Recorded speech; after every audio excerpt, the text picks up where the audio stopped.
Um, Hard-hitting question first. Have you made a starting lineup decision? I was waiting for the WNBA to make the league office, but yeah, we've got a starting line. We're without a few of our players, but a great opportunity for the other, obviously Brittany Sykes and Brianna Jones to be called up. So yeah, we'll go out there and have some fun, but not sure of the starting five yet, but I think we are. Second row center. Hi, Coach. Jack from CBS Sports, coaching the league in Boston. This weekend, there's been a lot of talk about her growth as a playmaker. Just curious how you've seen that from afar as an opposing coach.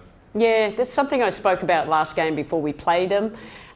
Been really, really impressed with her overall growth from year 2 to 3. But as you said, particularly as a playmaker, a facilitator, they're putting the ball in her hands. She loves the back cut. She's created a lot of points for the Fever in that, but also the fake handoffs, her ability to go one-on-one. I've been really impressed with that. I've seen her bring the ball up. Maybe you'll see that tomorrow a little bit more too. Put her in a lot of 5 out and let them go to work. But she certainly has grown, and I think just confidence and putting in the hard work is paying off. Sandy, front row right. Douglas. Sandy.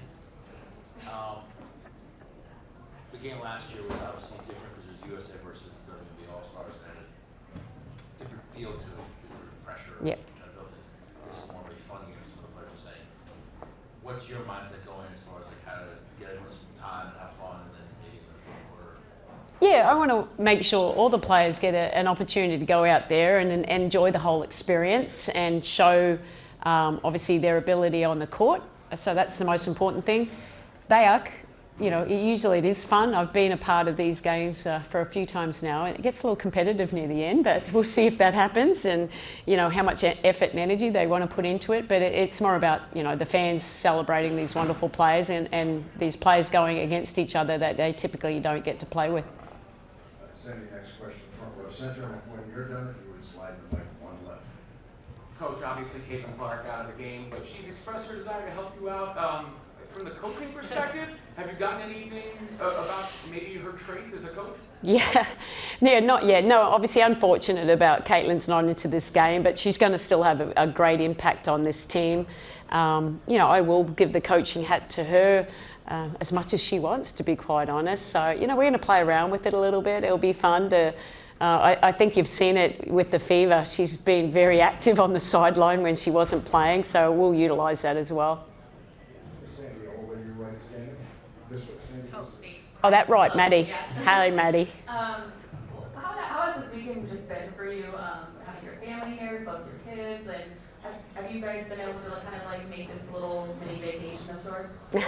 Well, we only just got here yesterday, and my kids were with me on the private plane, and Olaf went on the other plane, Delta.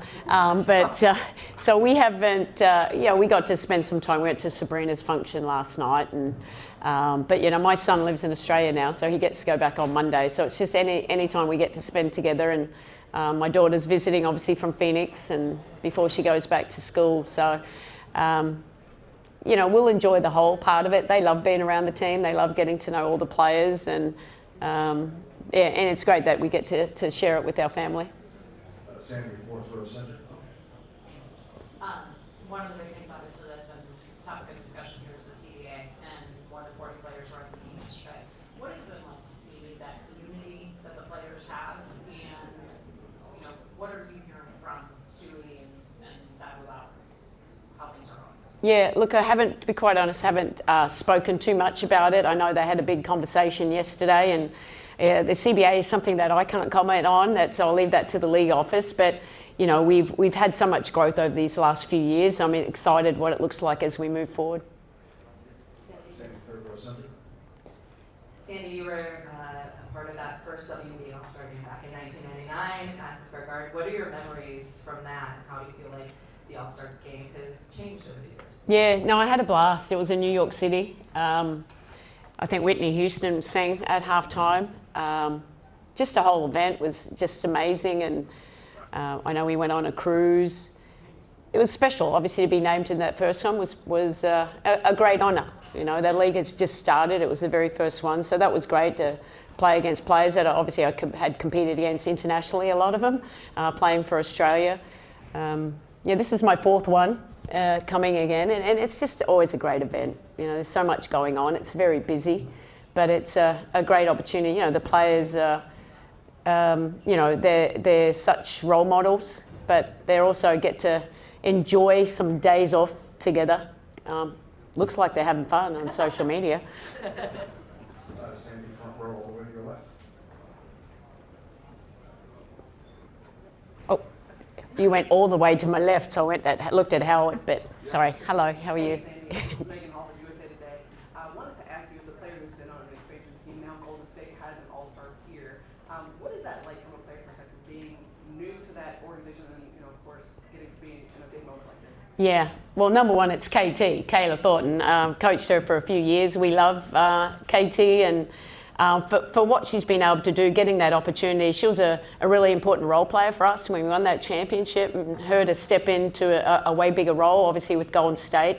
You show, that's what it's about, isn't it? All these players are wonderful, and you give them a bigger platform, and she showed the worth for her team, and I mean, as an expansion team, they're doing great down there, and the amount of fans that they get, but really, really happy with KT, because she just, you know, for us, she was the ultimate professional and was so big and helping us win, and now she's, you know, getting celebrated even more. We celebrate her, we value everyone, but now she's an all-star. How cool is that as a player in an expansion team? Staying in the front row, Sandy. Hi, Sandy. Hello. As an Aussie, how would you reflect on everything Alana Smith has overcome in her career to, you know, be a mainstay in the league now, and for your own experience coming from Australia, how tricky is it to come from like regional Mackay to the big time like this?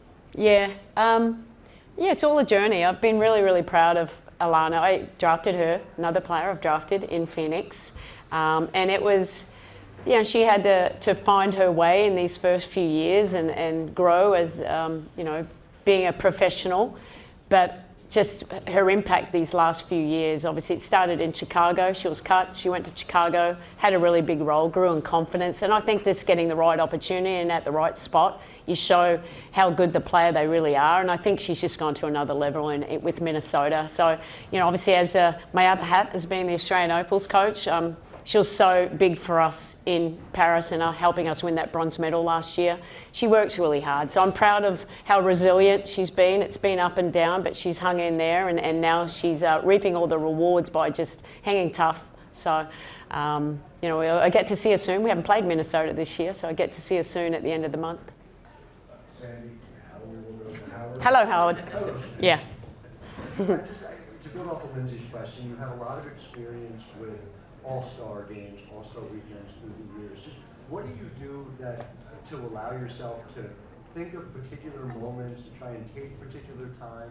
Do you have a process to do that? And has that changed as you know, had all of these experiences through the years? Yeah, I've probably enjoyed the All-Stars too much in the past, so I'm not going to try and be smarter this year. I'm a little older.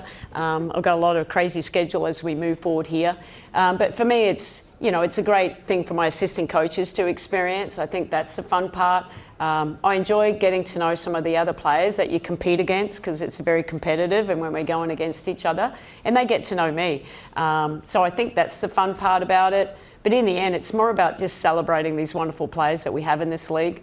They are the face. This is a player first, and that's what it should be about. It's not about you know, me or anyone else. It's about the players. So for me, I want to put them in situations to go out there and have fun and, you know, enjoy it. So let's see how, you know, well, I'm going against Brianna Stewart. So here we go. Let's be creative there to make it hard for her. Just a couple more, Sandy, standing to your right. Hey Sandy, repeating obviously is very difficult, but how is having Natasha Cloud add to your locker room the energy and on the defensive play? How's that been helpful in the team as they try and repeat this year? Yeah, no, it's been great. You know, obviously after you win a championship, you know, I've done that in 2014, and the hardest thing is to repeat. You know, not many teams have done that in this league, but it's a wonderful opportunity for us to embrace. And so it was about, you know, what do we need to do to add? We lost a few players, so obviously Kayla Thornton we talked about, and Benaja Laney is injured, but we brought in Natasha Cloud. So she's brought a lot of energy. I think if you've been around Tash, there's never a dull moment.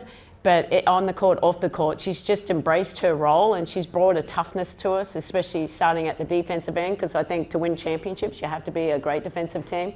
But so she's really added. While we've lost, I think, we've added something a little bit different that we haven't had in the past with her ability to get downhill and get to the rim.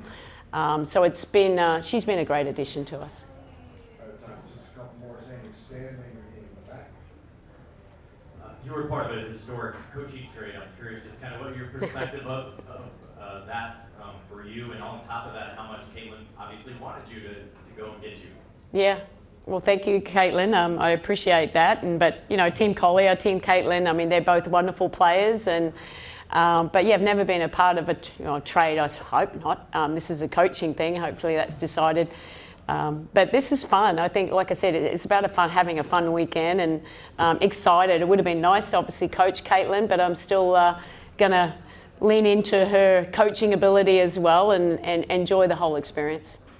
Sandy, this will be our last question. Second row to your right. Hi, Sandy. Can you talk about Kiki, Sonia, and even the presence of the rookies in these games with Paige as well?